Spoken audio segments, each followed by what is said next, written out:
Now we have Professor José Braga, who is going to speak about patterns of hominin species changes near Plio-Pleistocene boundary of South Africa, evidence from Kromdraai.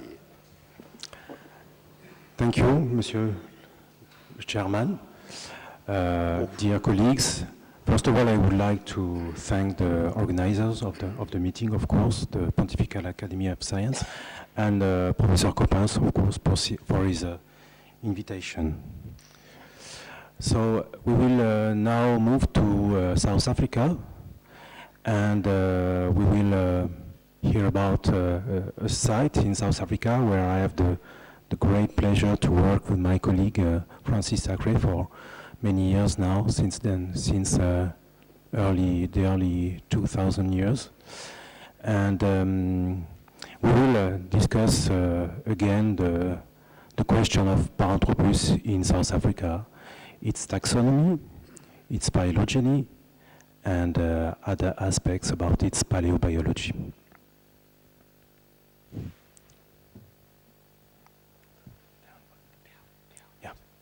So we will be very close to the period when Australopithecus in Africa was replaced by two genera. You heard about Paranthropus, of course, which is represented here in this slide in green color, and the genus Homo here in orange.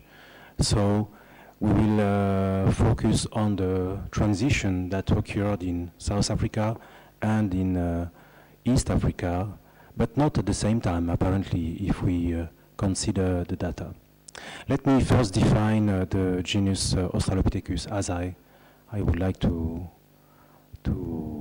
discuss it now. So for me, the genus Australopithecus doesn't include, of course, the pre-4.2 hominins. Kenyanthropus, Paranthropus and Homo are also excluded from Australopithecus. I'm saying that because sometimes some colleagues incorporate Paranthropus in the genus Australopithecus.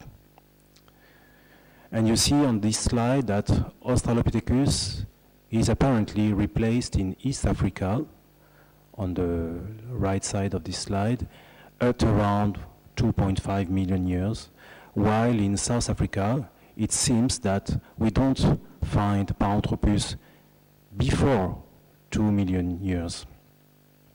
And at the same time, while Australopithecus in East Africa is replaced by Paranthropus, first Paranthropus aethiopicus, which is dated between 2.7 and 2.3. We have also this Australopithecus gari at 2.5 in northern Ethiopia, and Homo appears also at the same time, approximately at the same time, at around 2.8 million years, but not in South Africa again. In South Africa, apparently, Australopithecus disappears or is replaced by Paranthropus at around 2 million years, because some sites, like the site of Swartkrans, shows some evidence of Paranthropus in South Africa. The genus Paranthropus has been first defined by Robert Broom in 1938 from a discovery made at Kromdraai. But the main problem with this discovery is that this fossil, we don't know exactly where it comes from in the Kromdraai stratigraphy. It's not tied in the stratigraphy, has the stratigraphy that has been defined by Partridge in the late 70s, and more recently by Laurent Bruxelles.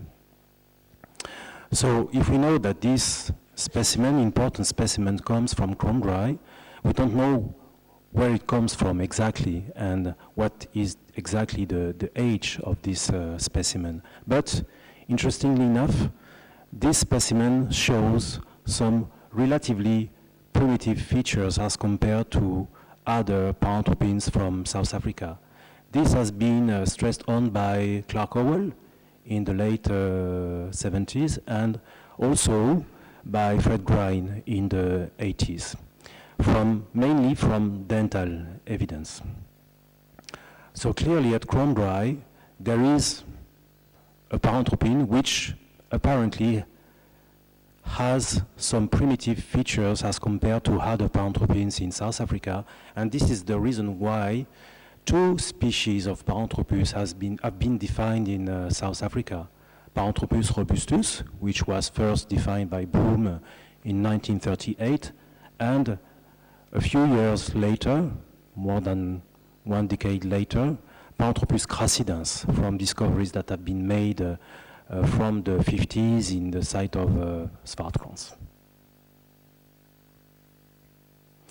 And as you know, we heard about it a few minutes ago, one of the central questions about Paranthropus in the African continent is its monophily.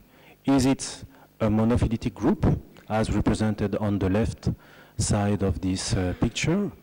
So do the two morphs of Paranthropus, the one from Southern Africa, Robustus, and the one from Eastern Africa, Boisei, do they share a common ancestor that we could call Paranthropus aethiopicus from Eastern Africa?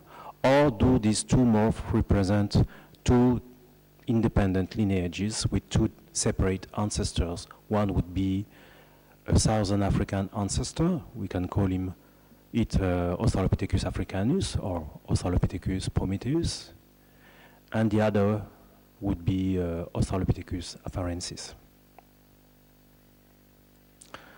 So, there are several questions to be addressed about Australopithecus in South Africa. The one is the phylogenetic status of Australopithecus in South Africa. Is it really something very endemic to South Africa? Its taxonomy, Ron has already discussed that a few hours ago. Do we have two different species? Do we have some diversity in the late Pliocene of South Africa regarding the genus Australopithecus? And also, what is the date of its earliest record? You heard this morning that the early Australopithecus in South Africa is probably 3.7, if not 4 million years, because there are other Australopiths from Sterkfontein that have been also dated to around 4 million years from the Jacobek cavern in the site of Sterkfontein.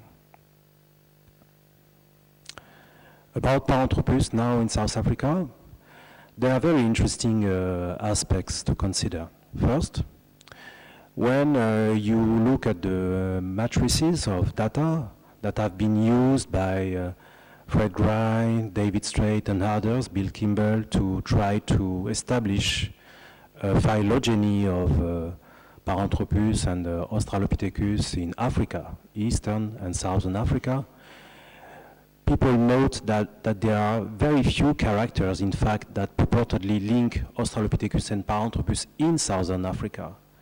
If you consider just the publication by Strait and Grind, only 5 characters, in fact, link Paranthropus robustus and Australopithecus africanus in South Africa, which is really interesting. And also, in South Africa, there are various questions about Paranthropus. Its taxonomy, as I said before, people used to consider that there were 2 species represented in South Africa, Robustus at Kromdraai, Crassidens at Swartkrans, but then other discoveries had been made in South Africa, Paranthropus discoveries at the site of Drumullen, where lots of beautiful fossils have been found in the late, in the 19th, sorry, and then subsequently in the 2000 years. And after these discoveries, mainly based on the dental metrics, it has been proposed that, in fact, there is only 1 species of Paranthropus in South Africa that would be represented at the sites of Swartkrans, Drumullen, and Kromdraai. Another question is also the age of the earliest appearance of Paranthropus in South Africa. Do we have, in fact, an earlier Paranthropus than its known first appearance date, that is 2 million years at this stage? And also, does Paranthropus in South Africa descend from a southern African Australopithecus species? As I said, is it a monophyletic group or something else? And also, what are the relationships between Paranthropus and early Homo? Do they really represent, do the morphologies that they share at different levels, like the premaxilla, like the skull base? Do these shared morphologies correspond to parallelism, homoplasies, or are these special features indicative of a relatively recent common ancestry at around 2.8, 2.9 million years, shortly after 3 million years?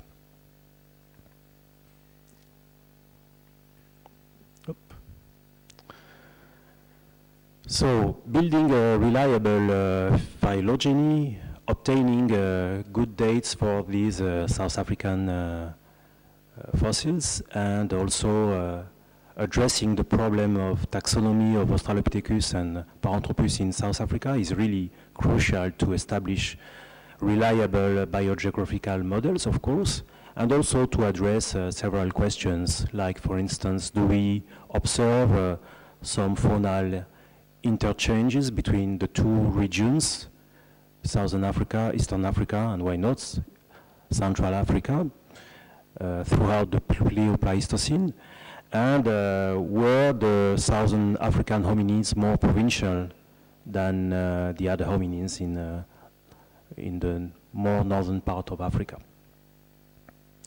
And one interesting point to raise at this stage is to notice something, from my point of view, very, very important.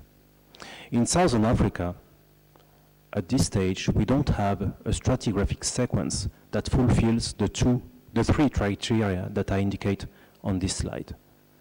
There is no stratigraphic sequence that spans the late Pliocene to early Pleistocene boundary and that contains sufficiently diagnostic hominin remains representing both Australopithecus and Paranthropus or Homo. And we don't have this succession within the same site with, again, diagnostic hominin cranial remains, dental remains, and postcranial remains of both genera within a single site. Because in Southern Africa, so far, we have unconnected karstic sedimentary infillings that contain Australopithecus and Paranthropus, but from distinct sites. For instance, at Sterkfontein, in member 4, member 2, you'll have Australopithecus. You'll have Paranthropus in Sterkfontein member 5, but only 5 isolated teeth, if I'm correct. Same for Makapansrat or Malapa, of course. You have only Australopithecus from those sites, while you have only Paranthropus at Spartkrans, at Driemulen, and so far at Kromdraai or Gondolin or Coopers. But you never find enough cranial remains from the same site, the same stratigraphy, to address the question in one site of the replacement of Australopithecus by Paranthropus and Homo. So let's move now to the so-called cradle of humankind. Of course, it's not a good name to be given to this area, but it's the name that was given to this area in the late 90s, when this area was classified as a UNESCO site, nearly 20 years ago. So the site of Kromdraai, like the site of Sterkfontein or Spartkrans, is to the south of this area in a small valley called the Blauwbank Valley. And a few years ago now, I found in the collections in the Transvaal Museum, now called the Ditsong Museum in Pretoria, a very interesting little piece of bone that was staying in boxes, and on these boxes you could read Cercopithecoids. But in fact, this small petrous bone was not a Cercopithecoid bone, but a hominin petrosal. And when we investigated the anatomy of this hominin petrosal, I took this petrosal to the synchrotron in Switzerland, and I could reconstruct from that bone the morphology of the inner ear. You heard about the inner ear this morning already. And it was really interesting to look at this specimen because Elisabeth Verba, who dug Kromdraai in the late 70s, left her field book in the Transvaal Museum at Dit Song, and she indicated that all the specimens that were in that box where I found this specimen came from a very special area at Kromdraai and were clearly from member 3 at Kromdraai. People believe that all the hominins from Kromdraai B come from member 3, but in fact, when you carefully check all the data, the field books, etc., you find that only 2 specimens are really securely tied to member 3 at Kromdraai. All the other specimens, including the type specimen of Paranthropus, we don't know where they come from. But clearly, we are not sure that they come from member 3, despite what has been written in many, many papers. But if we go back to this specimen, this petrosal, we observed that this petrosal has very, very specific features. And for instance, let me give you just one example. If we consider the relative size of the auditory part of this petrosal, the anterior part of the bony labyrinth, it is very, very special because it has the relative size of the sum of the Sterkfontein specimens from member 4.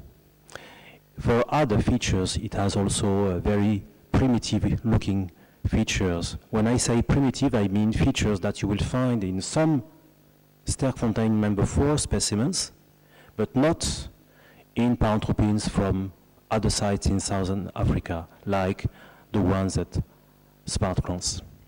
So I have listed these features here in this slide, like the inclination of the cochlear basal turn relative to the horizontal semicircular canal, but also other features listed here. And it was really interesting to try to determine whether these features were parallelism or really phylogenetically meaningful. In other terms, were these shared primitive features between Australopithecus from Sterkfontein and the one from the specimen from Kromdraai parallelism or homologies? So what we did a few years ago is that we analyzed these features in 23 species of catarrhine, living catarrhines, great apes, baboons, macaques, and we found that in fact these features can be very well, the differences between these living species can be very, very well explained by the phylogeny. When you move along the phylogeny, these characters change, and clearly you obtain, when you compute what we call the phylogenetic signal, the lambda of Pagel, for instance, but there are other ways to compute the phylogenetic signal. This is a these features, some of these features have a very, very high phylogenetic signal. For instance, the relative length of the cochlea has a very, very high phylogenetic signal, and this is a very interesting feature to consider because years ago, von Békésy obtained the Nobel Prize when he demonstrated that the length of the cochlea is closely associated to the width bounds of hearing. The longer the relative length, the lower the bound of frequency in mammals in general. And this is also a very interesting feature because it's highly correlated with body mass. So, and we know that body mass has also a very high phylogenetic signal. So it could be that this special feature, the length of the relative length of the cochlea, has in fact a high phylogenetic signal because it's highly correlated with body mass in living primates. And when we did a geometric morphometric analysis of the semicircular canals and the cochlea, we also observed that this shape is also a good indicator of phylogeny, meaning that when you consider PC1 and PC2 on this graph, on the bottom right graph, in fact the distance between the species are representing the distance on the phylogenetic tree. So let's move now to Kromdraai, and I would like to introduce you with some new discoveries that we've made at this site since 1914, when we decided to expand the excavation at the site of Kromdraai. Since 1940, the site of Kromdraai B was approximately 40 meters long from the east to the west, and only between 3 and 5 meters wide from the south to the north. And thanks to the expertise of Laurent Bruxelles and others, in fact, we realized that what you see here is a vast cavity of a previous cave. And the roof of this cavity has been eroded away since many million years, maybe 2, maybe less. And in this area, we find, after 1.5 meters, where everything from the surface has been completely dissolved, I mean all the calcium carbonate has been dissolved, the dolomite, the bones, the teeth have been completely washed away by the weathering. But deeper, after 1.5 meters, we start to find fossils. So, in fact, since 2014, we could discover 2 previously unidentified hominin-bearing deposits at Kromdraai that are below member 3. So that are below the member that contains this relatively primitive labyrinth that I've presented before. And so far, these 2 members that I call here member 2 and member 1, or member P and member O, in fact, these 2 members contain hominin remains.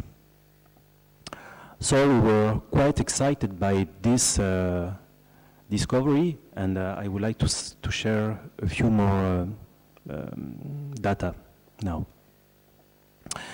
So still, we have lots of problems trying to date these deposits. For instance, here you see this nice stalagmite, which is stratigraphically located at the contact between member 1 and member 2. And you see some solid breccia close to this big stalagmite, and also this calcified breccia all around. And the problem with this stalagmite and other flowstones that have been found at Kromdraai, but also in other sites in Southern Africa, is that when we look at layers rich in uranium for potential uranium lead dating, when you observe the crystals in these specific layers that are really targeted for dating, we very, very often, almost systematically observe that the aragonite has been recrystallized into calcite. Meaning that if we get an age, and we've got an age for at least one of these flowstones, we don't know the effect of this of the diagenesis within these flowstones. And we believe that maybe some uranium has been reincorporated or has been lost during the process of recrystallization of the aragonite into calcite. So we don't really take too much seriously the dates that we find so far from these flowstones, even if we like them. Back to if we consider now the fauna that has been found in member 2. So far, we discovered from this member more than 5,000 fossils that have been catalogued and identified. And within this member 2, for instance, so far, Jean-Baptiste Fourvel, who is working on these specimens, has identified 25 species of carnivores that are really, for some of them, indicative, very good biochronological indicators. So to summarize what has been found so far in member 2 and member 1 at Kromdraai, in member 2, we found 45 hominin specimens from both Paranthropus and Homo, and I brought here, so if you want to find them after this presentation, I will be very happy to show you some of these fossils. For instance, for Paranthropus, we found 4 distinct individuals who are all babies, close to the eruption of the first permanent molar. And when you use these 4 specimens, you can nearly reconstruct a Paranthropus baby skull. These are the 2 parietals, for instance, of this Paranthropus baby skull that was nearly at the age of the tongue child in terms of dental development. We have a face and lower jaw and the back of the skull. But we have also from this, number 2, we have a baby Homo mandible with the symphysis, which is really, really intriguing.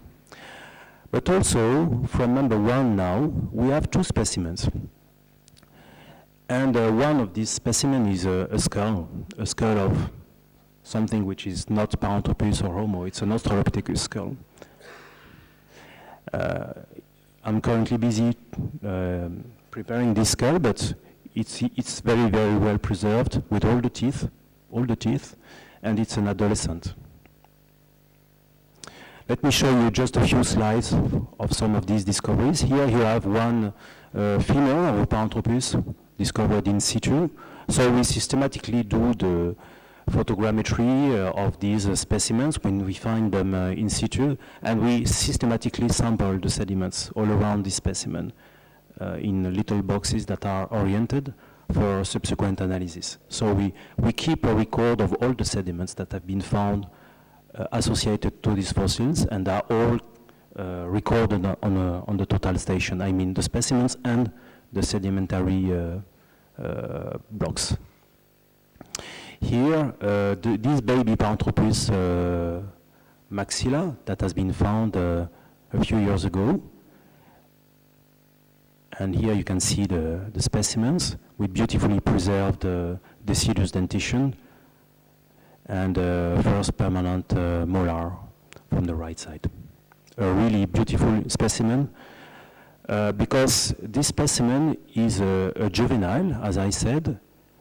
If we use 4 individuals, we reconstruct a skull, and finding immature Paranthropus is really interesting to address the problem of homoplasy or homology, because, as it was stressed before, the way the Paranthropus features can appear during ontogeny tells us a lot about the possibility. If we compare juveniles Paranthropus from South Africa and East Africa, can tell us a lot about the way the 2 morphs in adults were formed during ontogeny. About the techniques now. We also try to develop new techniques to try to stabilize the results, make them more robust when we compare morphologies, dental morphologies, inner ears, or anything else between Australopithecus and Paranthropus in Southern Africa, including also early Homo.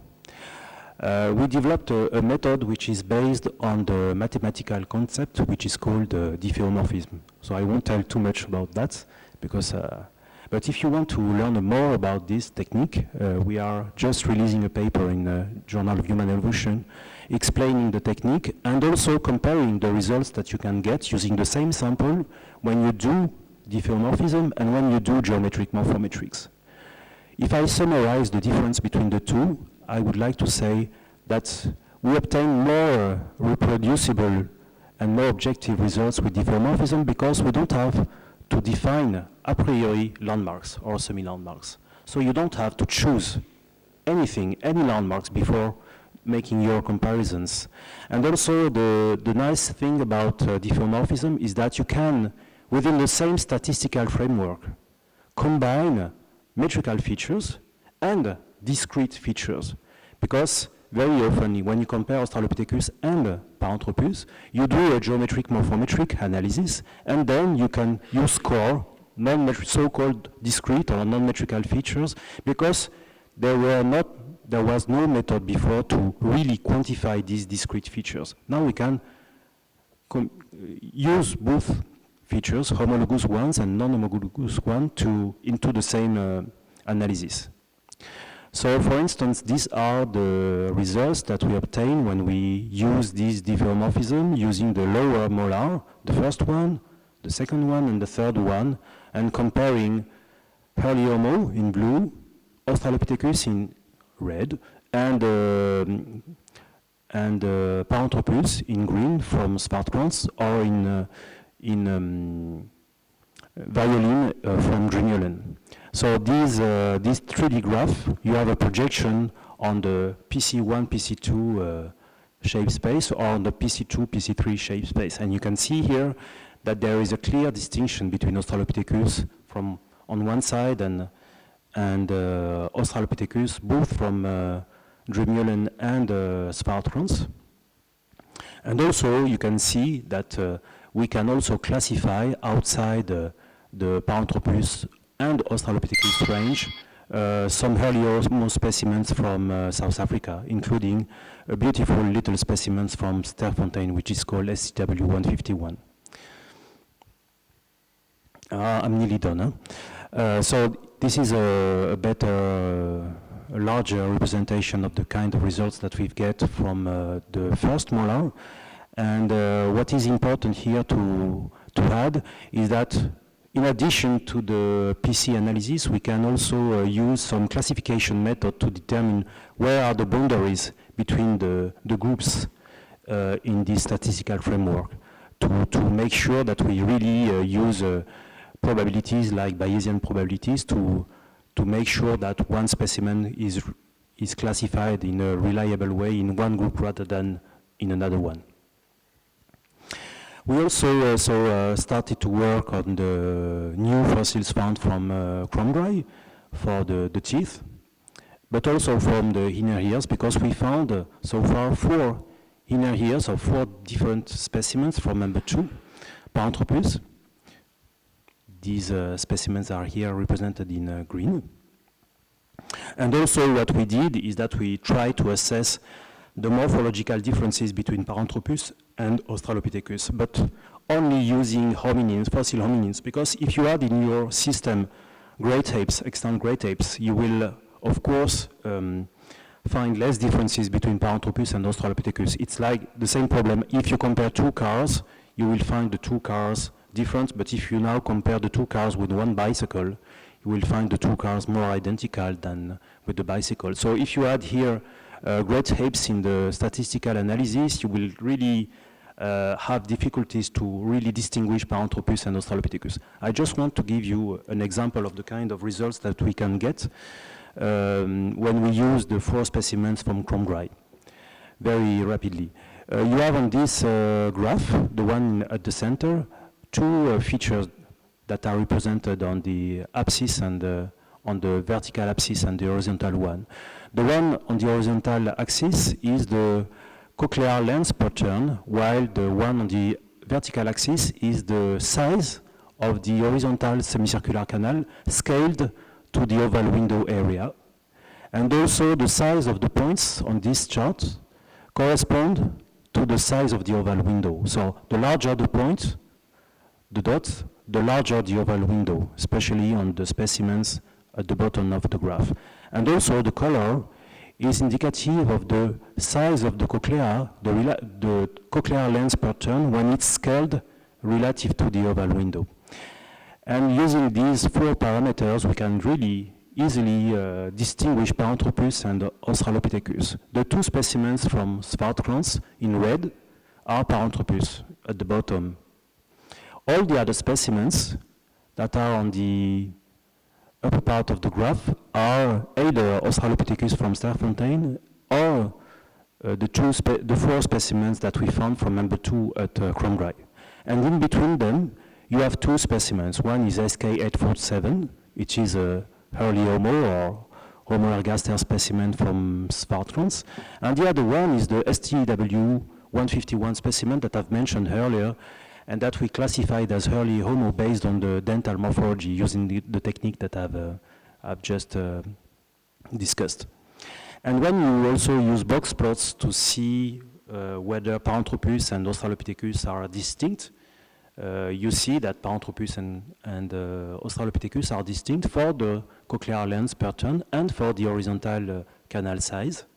And you see also that the 4 specimens from Kromgrei in green here, they plot with Australopithecus and not with Paranthropus, even though their teeth are really Paranthropine teeth. So basic cranially, these features, at least for the labyrinth, are more Sterkfontein-like. And it's very interestingly, the 2 Sterkfontein specimens that classify very close to the Kromgrei Paranthropines that we found at member 2 have been already discussed by Charles Lockwood and Philip Tobias in a beautiful paper published in 2002. And in this paper, these 2 specimens have been also considered based on the external morphology of the skull base as really special. For instance, STW 255 have been considered as representing a different species at the site of Sterkfontein, different from Africanus.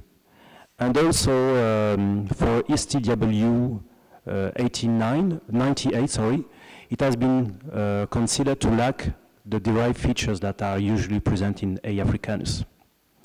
And this is what we find at Kromgrei in member 2.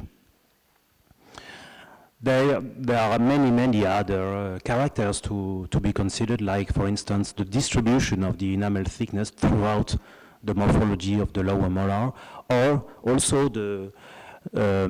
some special isotope ratios. Some years ago, we've published a paper showing that, in fact, when you consider the barium to calcium ratio versus the strontium to calcium ratio, you can quite well distinguish the grazers and browsers from the carnivores, extant species. And when you try to find where early Homo in red, or Paranthropus robustus in blue, or A. africanus in green, where do they fit in this graph? And when you do that, what we did is that we sampled these ratios throughout the enamel thickness. And we observed that, in fact, Paranthropus and early Homo are specialists, meaning that within the same tooth, you have always the same signal. While in Australopithecus, within the same tooth, you can find high variation of the signal. And also, you see here that, in fact, we have a carnivore meat-eater signal for early Homo in South Africa, while for Paranthropus, we have a grass-eater signal. Because with the barium-calcium ratio, you identify the trophic levels. So to summarize, for the moment, we think that more characters may link Australopithecus and Paranthropus in Southern Africa, especially from the study of the specimens that we found in member 2 at Kromgrei, which may represent a relatively primitive form of Paranthropus in this part of the continent. Do we have in Southern Africa a Paranthropus form that is earlier than its known first appearance datum? The answer is very likely yes, but we need to get now more results from our sample. Can we say that Paranthropus in South Africa descended from a Southern African Australopithecus? We need to do more comparisons with Eastern Africa, and same for the relationships with the early Homo. We also need more comparisons, but at this stage, my feeling is that Paranthropus and Homo in South Africa are really a monophyletic group and not paraphyletic. And I would like to conclude by thanking all the supporters of this project, and especially Francis for his help after all these years. Thank you, Francis, and thank you all.